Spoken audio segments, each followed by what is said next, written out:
Good evening everyone. मेरा नाम मयंक शर्मा है और आज मैं आपका स्वागत अपने चैनल ई ग्राम में करता हूँ। जैसा कि हमारा जो कम्युनिटी है वो 500 सब्सक्राइबर पार कर चुका है और इसके साथ हम आपका बहुत ही बहुत धन्यवाद करते हैं कि आपने हमारा इतना साथ दिया। और जो भी हमारे कोर्सेस है उस पर आपको डिस्काउंट भी मिलेगा इसके आगे, तो आप हमारे साथ बने रहिए। और जो भी जेएसएससी जेपीएससी के अभ्यर्थी हैं जो हमसे जुड़ना चाहते हैं वो दिए गए नंबर पर जरूर से जरूर मैसेज करें।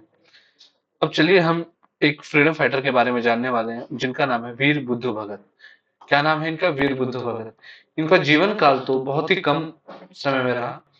1792 से 1832, सॉरी इसको आप सही कर लीजिएगा, 1832, आप इसको सही कर लीजिएगा, 1832, 1792 से 1832 है। अब ये आप देख लीजिए कि कोल रिबेलियन, जो कोल रिबेलियन हुआ है वो इन्हीं के द्वारा हुआ था, इन्हीं के द्वारा इनिशिएट किया गया था 1831-1832 में। इनका जन्म 17 फरवरी में हुआ था 1792 में, चानो प्रखंड के सिलागई गांव में। और जो इनका भगत जो लगा हुआ है, जो इनका जाति जनजाति, वो एक उरांव जनजाति के हैं। कहाँ के हैं? उरांव जनजाति के। प्राचीन काल से ही छोटा नागपुर क्षेत्र में आदिवासियों के बहुत से समुदाय आपस में मिलजुल कर शांतिपूर्वक रहते थे। इनकी आजीविका का मुख्य आधार खेती था। वे जंगलों की सफाई कर बंजर भूमि को खेती लायक बनाकर उस पर खेती बाड़ी करते थे और अपना जीवन यापन करते थे। आदिवासियों के जीवन में मध्यकाल में परिवर्तन आने लगा। मुगल काल में बहुत सारे व्यापारी और अन्य लोगों का छोटा नागपुर के इलाकों में प्रवेश हुआ और आदिवासियों के शोषण शुरुआत हुई। अब अगर हम कहें कि आदिवासियों का शोषण शुरुआत हुई तो जो बाहर से आते थे उनको आदिवासी क्या कहते थे? तो उनको आदिवासी दीकू कहते थे। क्या कहते थे? दीकू। दीकू। दीकू कहते थे। ठीक है। अब हम आगे बढ़ते हैं। बंगाल में अंग्रेजी सरकार की स्थापना के साथ ही इनके आर्थिक जीवन पर भी बहुत प्रभाव पड़ा। आदिवासियों के प्राचीन भूमि व्यवस्था के अनुसार जमीन का कोई मालिक नहीं होता था और ना ही जमीन के लिए कोई व्यक्ति विशेष को जमीन का पट्टा दिया जाता था। आदिवासियों में राजा प्रथा का प्रचलन भी नहीं था। आदिवासी समाज में सब कुछ सामूहिकता सहभागिता के सिद्धांत पर चलता था। मतलब कि अगर आप लोग को साथ में ही तो एक पूरा खेत साथ में रहेगा, सारे परिवार जो भी उगेगा वो पूरा गांव खाएगा, जितने जमीन रहेगा। लेकिन आदिवासियों के बीच राजा प्रथा के आरंभ होने तथा राजा के द्वारा जमीन के स्थायी बंदोबस्ती के कारण इस क्षेत्र में जागीरदार, जमींदार और महाजन का एक नया वर्ग सामने आया। इन सभी ने मिलजुल कर आदिवासियों का शारीरिक एवं आर्थिक शोषण करना आरंभ कर दिया। इन लोगों के द्वारा आदिवासियों के प्राचीन भूमि व्यवस्था को नष्ट कर दिया गया। इन सभी ने आदिवासियों के प्रति हीन भावना की सम्मिलित की अपने अंदर और भूमि को हथियाने की निर्दयता, क्रूरता, हिंसा और एक तरीके अपनाए कि इनसे हम लोग कैसे परेशान कर सकें। और इसी तरीके से यहाँ पर अपने सारे जमीन को अलग अलग भागों में बांट दिया। और इससे जो हम अब भी इस चीज से हम लोग जो यहाँ पे रांची में या फिर झारखंड में जो भी रहते हैं, सीएनटी एक्ट लगाया गया या फिर एसपीटी एक्ट लगाया गया। तो ये क्यों लगाया गया है? इन सभी कारण की वजह से कि कोई जमीन इतनी आसानी से किसी को मिल ना सके। तो चलिए आगे बढ़ते हैं। इन बाहरी लोगों में आसपास के क्षेत्रों से आने वाले किसान, व्यवसायी और व्यापारी थे जिन्होंने जमीन की बेइंतहा भूख थी। इन लोगों ने आदिवासियों की भूमि हड़पने शुरू कर दी। बाहर से आने वाले नए लोग या राजा या अपने नाते रिश्तेदार देकर जमीन के पट्टे पर बल पर मुंडा और मार्कियों को अपने सिकंजे में जकड़ लिया और आदिवासी स्वामियों को उनके ही जमीन से बाहर कर दिया।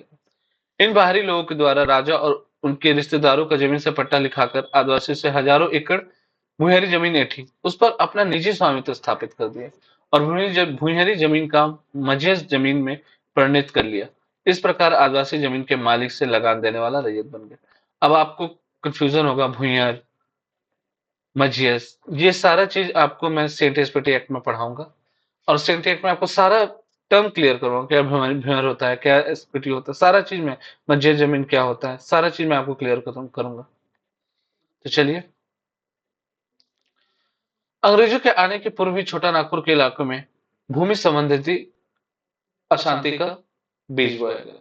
मतलब अंग्रेजों के आने पूर्व ही छोटा नागपुर इलाके में भूमि संबंधित अशांति का बीज बोया गया। अंग्रेजों के आने के पूर्व से ही छोटा नागपुर के इलाकों में भूमि संबंधित जो अशांति के बीज बो दिए गए थे। 1765 में अंग्रेजी शासन की स्थापना के साथ ही छोटा नागपुर के लोगों के प्रवेश बढ़ता गया। अंग्रेजों के शासन में ही आदिवासियों को कोई राहत नहीं मिली। अंग्रेजों ने भी छोटा नागपुर के राजाओं के द्वारा लागू की गई जागीरदारी जमींदारी व्यवस्था को बरकरार रखा और आदिवासियों के पढ़ा और पारंपरिक भूमि को व्यवस्था को अनदेखी की। अंग्रेजी शासन में आदिवासियों पर अनेक प्रकार के कर लाद दिए गए, जैसे कि अकबरी कर, नमक कर, हड़िया कर, गृह कर। आबकारी कर में क्या था कि आदिवासियों को अफीम की खेती करने हेतु जबरदस्ती दबाव बना जाता। तो एमसीक्यू पॉइंट ऑफ व्यू से दिया तो अबकारी की कर कौन सा है, तो ये अबकारी कर जिसमें आपका अफीम की खेती करने के लिए कहा जाए। ठीक है, ये है। अगर कोई खेती नहीं करता था तो उस पर जुर्माना जोड़ दिया जाता था या फिर उस पर अनेक अनेक प्रकार के कर जोड़ दिए जाते थे, जिससे उनको परेशानी होने लगे और अंत में आकर के वो जमीन ही बेच दें। ये ऐसा स्टार्ट होने लगा और यह देख करके उन्हें और भी बुरा लगने लगा, जो आदिवासी थे। और उन्हें समझ में नहीं आता था कि करे तो करे क्या। आदिवासी स्त्री पुरुषों द्वारा जमींदारों या जागीरदारों के घर में काम करने के लिए बाध्य किया जाता था। पुलिस प्रशासन एवं सरकारी कर्मचारी सभी जमींदारों जागीरदारों के पक्ष में काम करते थे। अगर मान लीजिए कुछ गलत भी होता था, कुछ हो गया, तो उनको जो भी मेन कल्प्रिट होते थे वो तो उनको पता था कि कौन है, लेकिन फिर भी क्या होता था कि ये जानबूझकर आदिवासी को ही प्रताड़ित करते थे और जो जागीरदार थे उनके पक्ष में हमेशा अपना सुनवाई करते थे, जिसकी वजह से वहां के आदिवासी जो मूल आदिवासी थे उनका और रोष बढ़ता गया और वो और मेन धारा से दूर होते चले गए।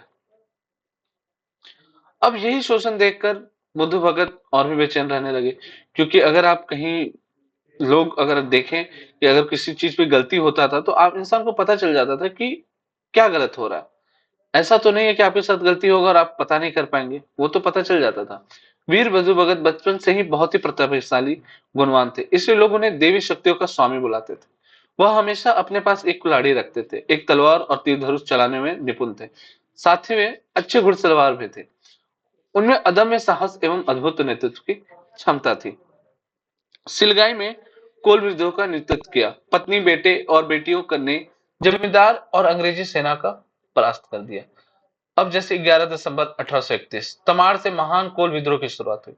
अगर मैं बोलूं महान कोल विद्रोह कहां पे स्टार्ट हुई थी, तमाड़ से स्टार्ट हुई थी। कहां स्टार्ट हुई थी, तमाड़ में स्टार्ट हुई थी।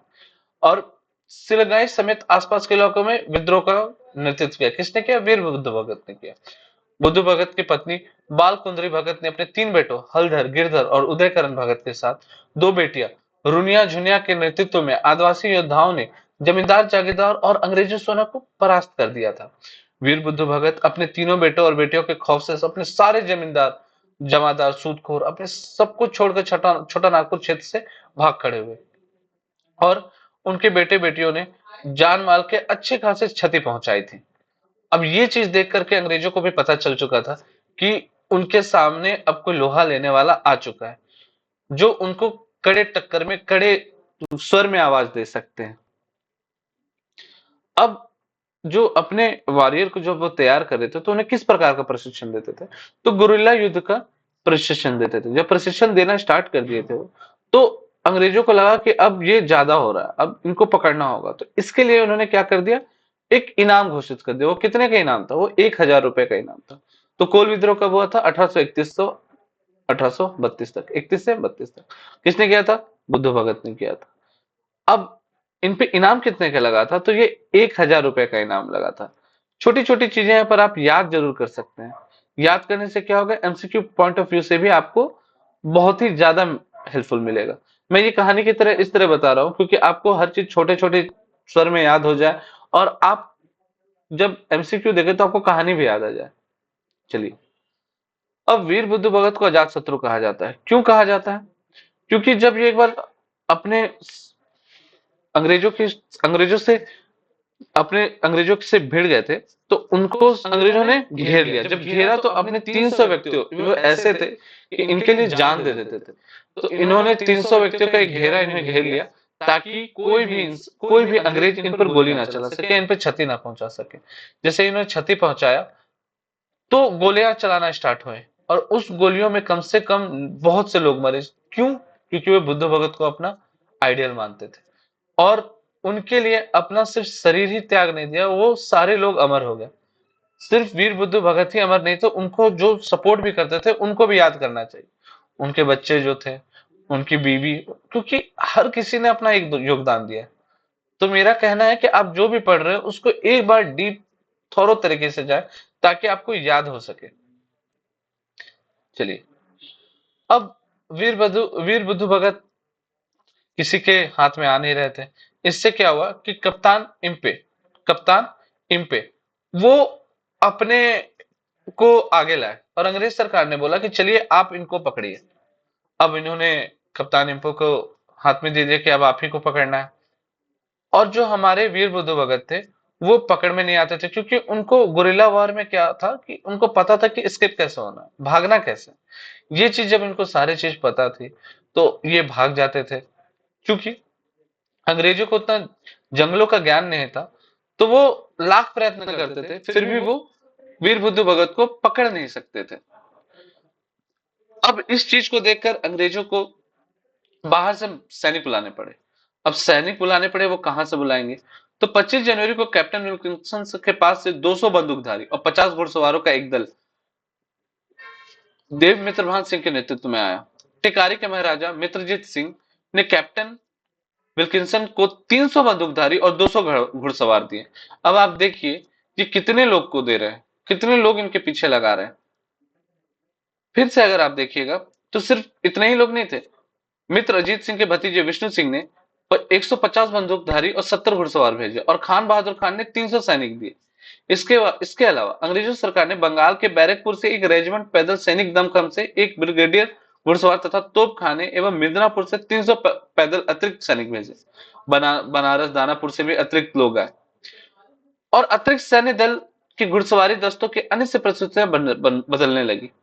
फरवरी के प्रथम सप्ताह तक छोटा नागपुर की धरती पर अंग्रेज सैनिकों के घुड़सवार दस्तों और अंग्रेज अफसरों से भर गई। अब आप सोचिए इनका व्यक्तित्व क्या था कि लोग आते जा रहे हैं और इनको पकड़ नहीं पा रहे हैं, इनको समझ नहीं आ रहा था क्या करें, तो इन्होंने अपनी पूरी शक्तियां झोंक दी।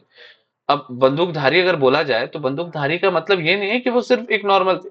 उनके पास उस समय के हिसाब से देखा जाए, अगर आपके सामने अगर एक बंदूकधारी आ जाए सामने, तो आपको दिक्कत दे सकता है।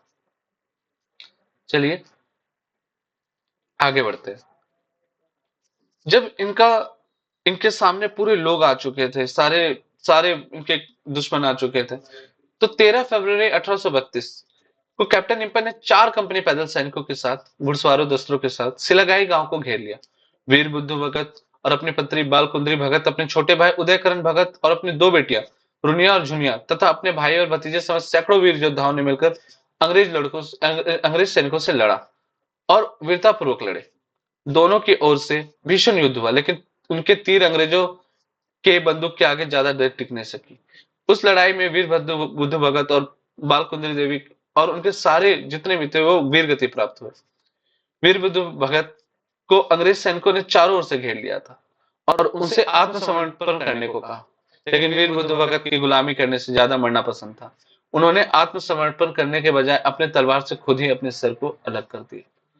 तो अगर हम देखें कि हमारा झारखंड ये सिर्फ खनिजों का ये नहीं है, यहाँ पे हीरे लोग भी पैदा लिए हैं, और जो पैदा लिए हैं उन्होंने अंग्रेजों की गुलामी के बजाय उन्होंने अपना सर धड़ से अलग कर दिया। तो मेरा कहना यह है कि जो भी ये लेक्चर देख रहे हैं उनको पता चलना चाहिए कि हमारे जो फ्रीडम फाइटर्स थे वो सिर्फ झारखंड के ही नहीं थे, वो पूरे देश के लिए थे।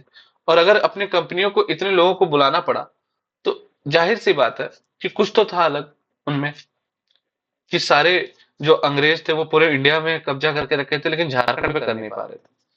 तो ये सारी चीजों को अगर आपको देखना है, आगे पे पढ़ना है, तो मैं और भी सारे सीरीज को लेते आ रहा हूँ, और आपके लिए और भी कॉन्साइज वे में मैं करते जाऊंगा। इसमें एमसीक्यू आपको पकड़ना है कि क्या क्या मैं पढ़ सकता हूँ, जो भी जीएसएससी और जेपीएससी के अभ्यर्थी हैं। और ये एक नॉर्मल सा है कि आप एक कहानी की तरह सारे चीजों को याद रखें, ताकि एग्जाम पॉइंट ऑफ व्यू से आपको सिर्फ फैक्ट याद नहीं है, आपको कहानी के साथ भी याद आ जाए। तो चलिए इस सेशन को मैं यहाँ समाप्त करता हूँ। आपका फिर से बहुत बहुत धन्यवाद हमारे 500 सब्सक्राइबर के होने की वजह से। और जो भी हमारे ऑफलाइन और ऑनलाइन बच्चे पढ़ रहे हैं वो जरूर से जरूर आगे भी ये वीडियो भी देखते चले, ताकि हमसे जो भी हमारे अंदर कोई भी गलती भी हो तो आप हमें मैसेज सेक्शन में भी लिख सकते हैं, और हमारा टेलीग्राम जो है ई ग्राम जेपीएससी, उस पर भी आप मैसेज कर सकते हैं। तो चलिए इस सेशन को यहीं समाप्त करते हैं। आपका बहुत बहुत धन्यवाद। और मैं आपको एक और चीज जो मैं आपसे बोलना चाहता था कि आज हमारा झारखंड दिवस है, और झारखंड दिवस 15 नवंबर 2000 जो हमारा अलग हुआ था झारखंड, और ये किसके लिए मनाया जाता है, आप जरूर से जरूर मैसेज में लिखिए, कमेंट में लिखिए कि 15 नवंबर को झारखंड दिवस क्यों मनाया जाता है। आप इसको मैसेज में लिखिए, कमेंट सेक्शन में लिखिए। ये बहुत ही हमारे लिए भी सपोर्टिव रहेगा और हमारे झारखंड के लिए भी। तो चलिए सेशन को शेयर करते रहिए, लाइक करते रहिए। आपका बहुत बहुत धन्यवाद इग्राम की तरफ से।